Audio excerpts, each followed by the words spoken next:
Il était aveugle depuis sa naissance. Il ne savait même pas qu'il allait voir le lendemain.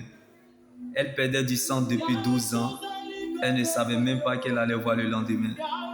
Elle était au dos courbé, malade depuis 18 ans dans l'église, sans résultat, vie de non-accomplissement. Elle ne savait pas qu'elle allait voir le lendemain. Il était paralysé depuis 38 ans. Il ne savait pas qu'il allait voir le lendemain. Il n'y avait personne pour l'aider. C'est parce qu'il devait aider plusieurs. J'aimerais dire à quelqu'un ce jour, toutes ces personnes malades ont persévéré malgré les maladies. C'est beau de persévérer, mais mieux de persévérer jusqu'à la fin. Car le Dieu que nous servons est le Dieu qui garde l'alliance. Donc nous sommes de ceux qui gardent la foi pour sauver leur âme.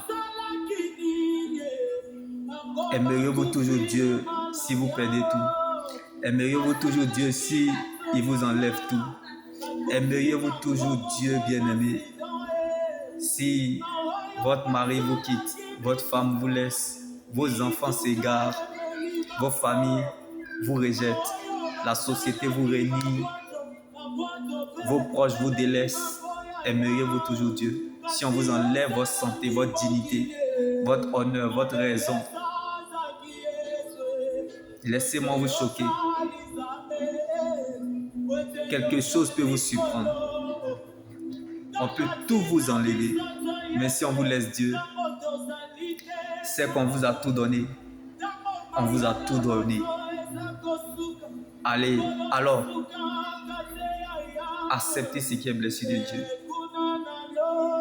Accrochez-vous sur ce que vous croyez, à la parole de Dieu.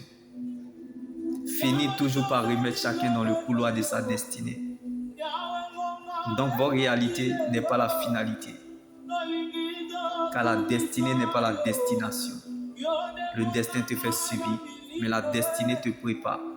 Donc, la chaussure qu'on porte, c'est en fonction de la distance à parcourir. Jésus est la vie dans vos années. Donc, les épreuves vous apprennent qui vous êtes. Les épreuves vous apprennent où vous êtes.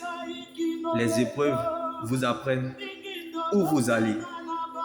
Car les épreuves viennent en fonction de la foi que Dieu a déjà disposée en vous.